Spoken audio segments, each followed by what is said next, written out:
The year is 1120. Dawn breaks over a vast, misty forest. The silence is broken by the thud of axes. Men at work. These are skilled woodsmen, reading the forest for the strongest oaks and ash.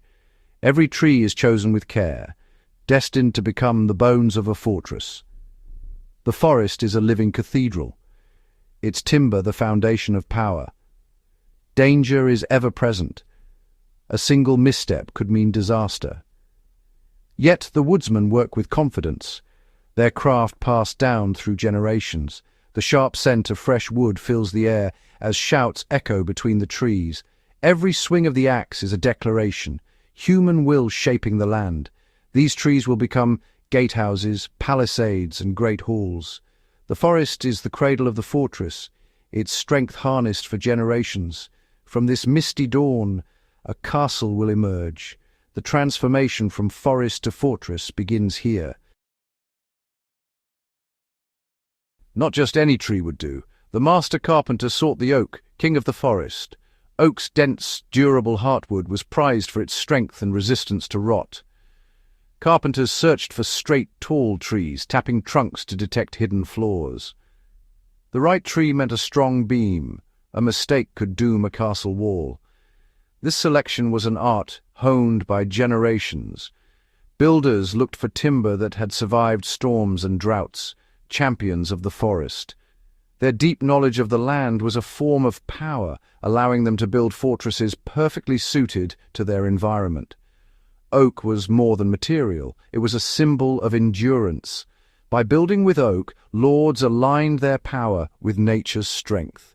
The castle became an extension of the land it defended. With the perfect trees chosen, the real work began, felling giants that had stood for centuries. Woodsmen, using long axes, worked in teams to bring down massive oaks. Precision was key. A deep notch guided the fall, ensuring safety and preserving valuable timber. Winter was the season for felling. Drier wood, frozen ground, easier transport. After the notch, a two-man saw finished the job, wedges preventing the saw from binding. The moment of the fall was tense and dangerous. Shouts rang out as the tree crashed down. The forest floor shook as a giant fell, transformed from tree to log. Branches were trimmed, leaving a straight cylinder of prime timber. This was not destruction, but transformation. Nature's strength repurposed. The challenge now, moving these colossal logs to the building site. Each log was a prize, ready for the next stage. The journey from forest to fortress had only just begun. The fall of a giant marked the start of a new legacy. Moving multi-ton logs through dense forest was a feat of medieval engineering. Teams of oxen dragged logs on wooden sledges, inching forward through mud and thickets. Where oxen failed, men used levers and rollers, gaining ground foot by foot. Rivers became highways, logs floated downstream, guided by daring log drivers.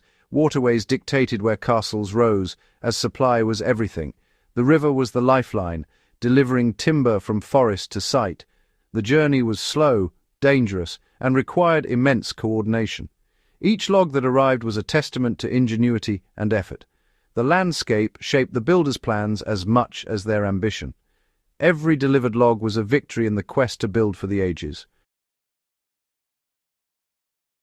At the site, chaos gave way to order, under the master carpenter's eye. Logs were squared and marked, each joint carefully planned. The frame was pre-assembled on the ground, then raised with ropes, shear legs, and human-powered cranes. Medieval joinery relied on mortise and tenon joints, no nails, just wood locked together with pegs. This method created strong, flexible structures that could withstand time and weather. Raising the frame was a communal effort, a public display of skill and unity. Every beam lifted was a triumph of teamwork and precision. The skeleton of the fortress took shape, born of wood and will. Mistakes were costly, but success meant a structure that would endure. The master carpenter directed like a general, every move crucial. The fortress began to rise, a testament to human ingenuity. Raising the frame was just the beginning. Preservation was key. Timber was seasoned for years, air-dried to prevent warping and cracking. Clever joinery allowed the building to breathe and flex with the seasons. Overhanging roofs and stone plinths protected wood from rain and rot. Oak heartwood's natural resistance was the first line of defense. Builders worked with nature, not against it, ensuring longevity. These timber fortresses are monuments to skill, planning, and respect for the land. Their survival is a legacy of human hands shaping nature into something enduring.